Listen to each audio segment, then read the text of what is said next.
Monsieur le Président, chers collègues, l'année 2023 a vu les débuts de réalisation des travaux de la nouvelle phase de développement de transport en commun Mon Réseau grandit, dont nous verrons d'ailleurs la traduction dans le compte administratif 2023.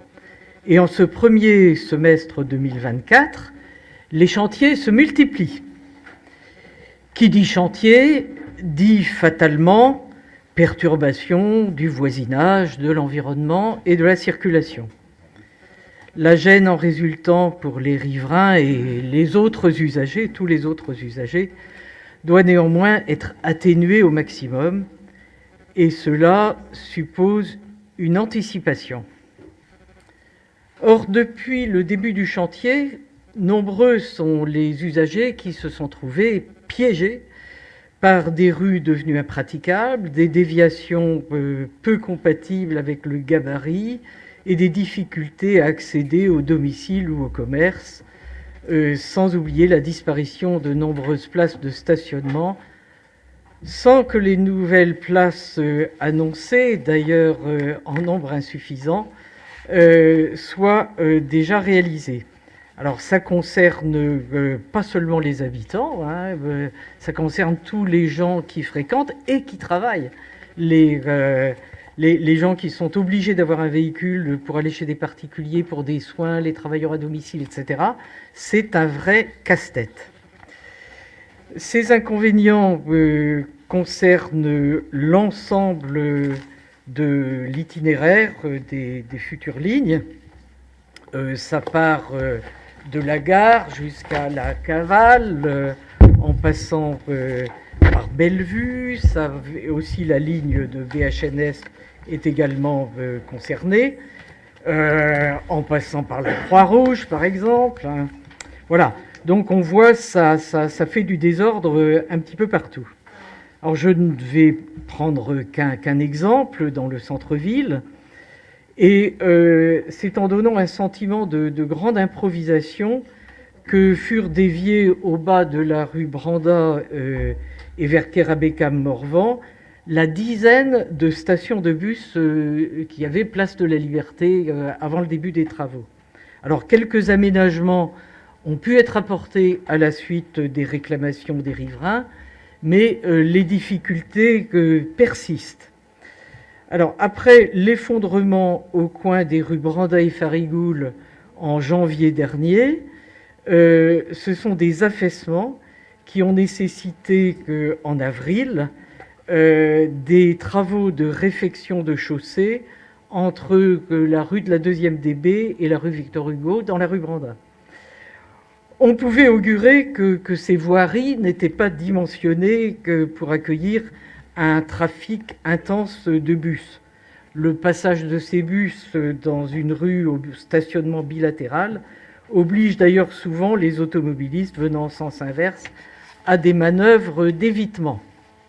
Alors je dois dire qu'on s'aperçoit à ce moment-là de la dextérité des conducteurs de bus, mais que pour grande qu'elle soit, elle a cependant des limites.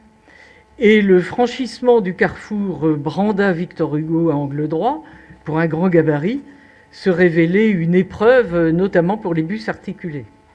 Alors on a d'abord vu démonter que le couvercle métallique dissuadant le franchissement du centre du rond-point, qui a été remplacé par un mini giratoire franchissable en goudron.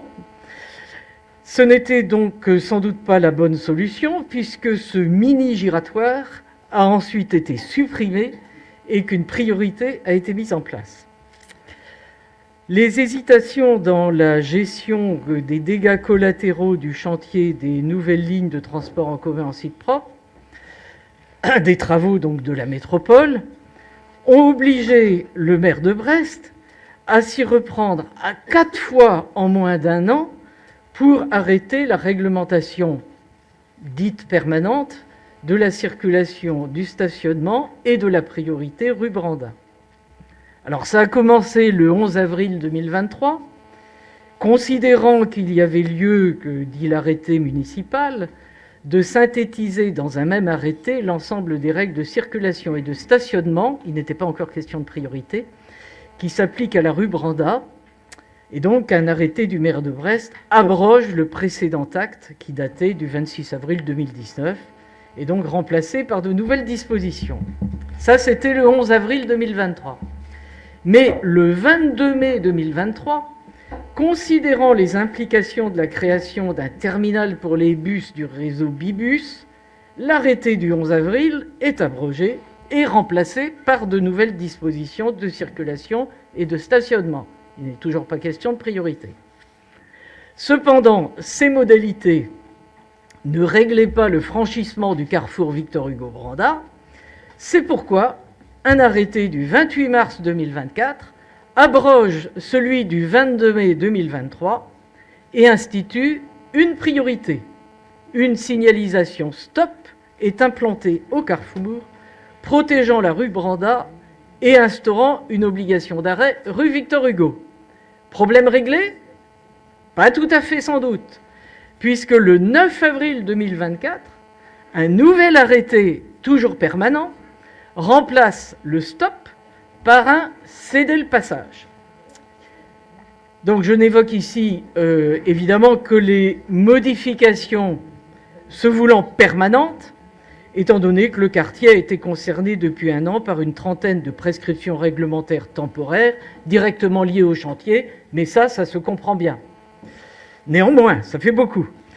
Ces dernières sont difficilement évitables, encore que le passant ne pouvait manquer de s'interroger sur la coordination des travaux en voyant le même tronçon creusé et rebouché, et d'ailleurs regoudronné plusieurs fois par des intervenants successifs. Alors certes, un protocole de coordination a été conclu entre la métropole et les gestionnaires de réseau. Eau-du-Ponant, Enedis, GRDF, Orange, Éco-Chaleur et Brest soi-même pour Brest Métropole pour la fibre optique. Mais ces gestionnaires font eux-mêmes appel à des entreprises prestataires qui doivent normalement être aussi intégrés dans la coordination. Tout ça, inévitablement, prend du temps. Je ne vais pas multiplier les exemples, mais on pourrait aller voir ailleurs. Je crois que beaucoup d'entre nous ont des exemples dans les différents quartiers.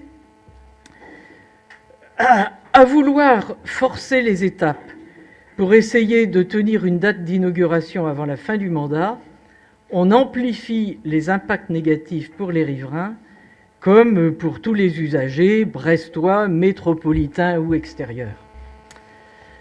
Je ne vais pas non plus évoquer aujourd'hui le nombre des arbres déjà abattus le long du chantier, c'est visible à l'œil nu, mais c'est finalement la tempête Ciarán qui vous aura convaincu, Monsieur le Président, d'agir et de créer une vice-présidence dédiée à un plan arbre, ce que nous avons approuvé. C'est donc encore tout récent, mais nous espérons pouvoir en débattre rapidement. Je vous remercie de votre attention.